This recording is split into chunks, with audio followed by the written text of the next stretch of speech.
जी हाँ, आप सभी विद्यार्थियों को परीक्षा की हार्दिक शुभकामनाएं।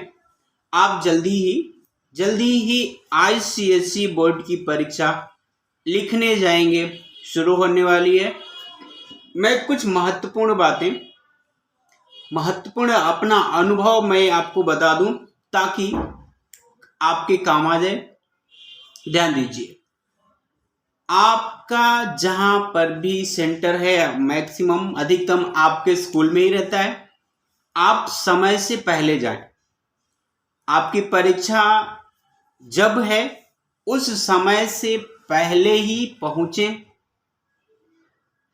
और सीटिंग अरेंजमेंट यानी आपकी जो बैठक व्यवस्था है, आपका अनुक्रमांक यानी रोल नंबर कहाँ है आप देखें और अपने सीट पर ही बैठ जाएं।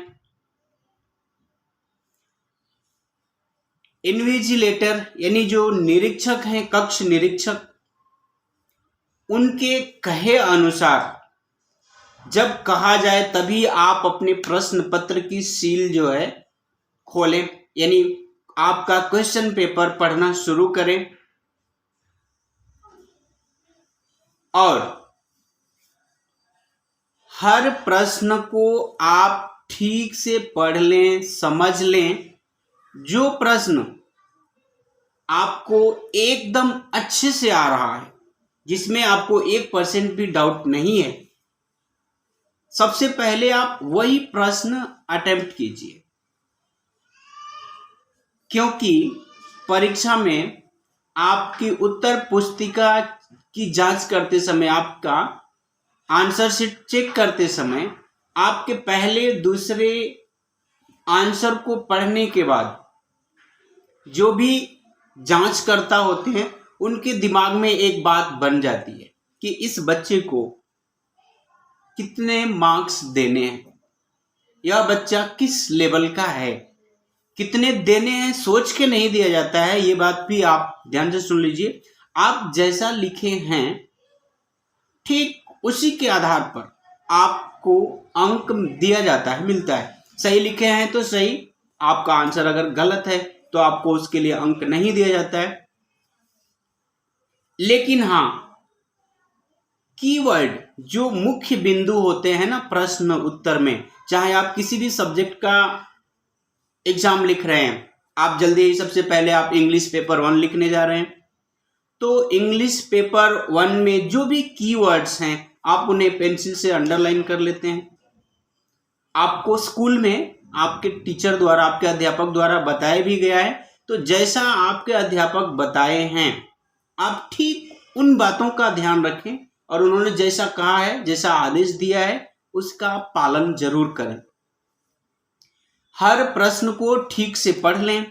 जिस प्रश्न का उत्तर आपको आसानी से, सबसे आसान लग रहा है, आप उसे सबसे अच्छे से लिखें। ध्यान रखिए, आप कोई अगर ऐसे राइटिंग निबंध लिख रहे हैं ना, तो निबंध लेखन में आप प्रॉवर्ब जरूर यूज कीजिए। उसके लिए ना आपको अच्छे अंक मिलते हैं और अच्छा इंप्रेशन पड़ता है जांचकर्ता पर, आपको पूरे अंक दिया जाता है। चाहे किसी भी लैंग्वेज में अगर आप ऐसे लिखते हैं ना, इंग्लिश का आप लिखेंगे तो इंग्लिश में ध्यान रखिए इस बात का। फिर अगर आपका हिंदी है, तेलुगु है, उर्दू है, अरबिक, जो भी लैंग्वेज है, तो हर एक किसी भी लैंग्वेज में ऐसे अगर आप लिख रहे हैं तो उस समय आप इस बात का जरूर ध्यान रखिए कि निबंध लिखते समय निबंध में मुहावरों का प्रयोग, लोकोक्तियों का प्रयोग, सुंदर शब्दों का प्रयोग जरूर कीजिए।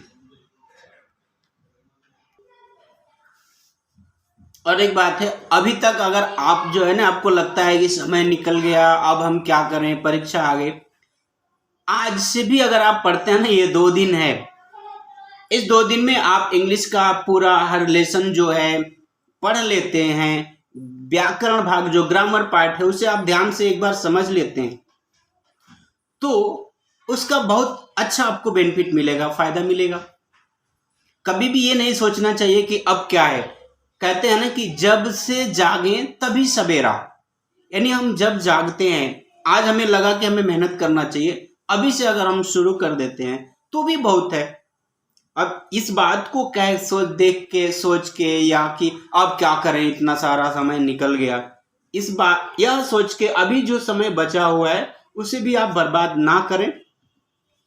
आज से ही हर पेपर की तैयारी अच्छे से करें, प्रैक्टिस करें, अभ्यास करें, ज्यादा से ज्यादा पढ़ें, आप प्रश्नों के उत्तर लिखें, फिर आपकी जो रीडर है या आपके जो नोट्स हैं उससे खुद फिर वो आंसर चेक करें, आप सेल्फ चेक करें, फिर जो मिस्टेक है ना, जो गलती है उसे आप कई बार लिखें, आपका वह उत्तर इतना अच्छे से याद हो जाएगा कि आप परीक्षा में बड़े अच्छे अंक ला सकेंगे।